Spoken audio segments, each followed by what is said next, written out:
Habari ya wakati huu mtazamaji wa PMTV, karibu katika PMTV update kwa hisani kubwa ya PMBet. Mimi naitwa Jumaidi Bangla. Mwanaume mmoja amepigwa hadi kufa baada ya kukutwa akimlawiti mtoto wa darasa la 5 mwenye umri wa miaka 10 katika kituo kimoja cha mafuta kilichopo maeneo ya Magomeni Kagera jijini Dar es Salaam. Kwa mujibu wa mashuhuda wa tukio hilo, wamesema kuwa mwanaume huyo ni dereva wa bajaji na amekuwa akimbeba na kumpeleka shule na kumrudisha mtoto huyo kila siku, lakini inasemekana kila anapomrudisha nyumbani anamuingiza kwanza katika vyoo vya kituo hicho cha mafuta, na karibu mwezi mmoja watu walikuwa wakimchunguza, na ndipo walipopata mashaka kipindi cha hivi karibuni wakamkuta anamuingilia kinyume na maumbile mtoto huyo katika vyoo vya kituo hicho cha mafuta. Mashuhuda hao wameeleza kuwa walikuwa wakimuona mtoto huyo akiingia bafuni na kuoga, na kila siku huwa wanajua kwamba hicho ni kitendo cha usafi na ustaarabu wake, lakini kumbe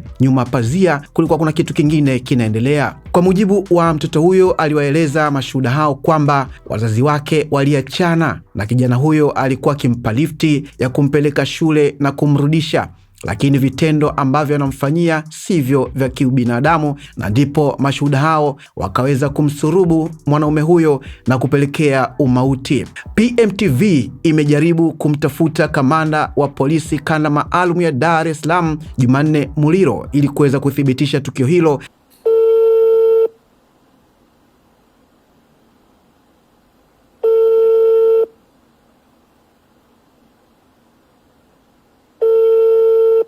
Lakini hakuweza kupokea simu, na bado juhudi zinaendelea kufanyika. Pindi atakapopokea basi tutakupa taarifa zaidi kutoka kwa jeshi la polisi. Mimi naitwa Jumaidi Bangla kwa hisani kubwa ya PMBet. Shinda magari, shinda fedha kupitia draw zake za Super Royal Sports pamoja na Royal Win Plus.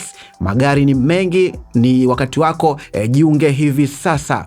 Kama bado ni tembelea katika tovuti ya PMBet, pmbet.co.tz.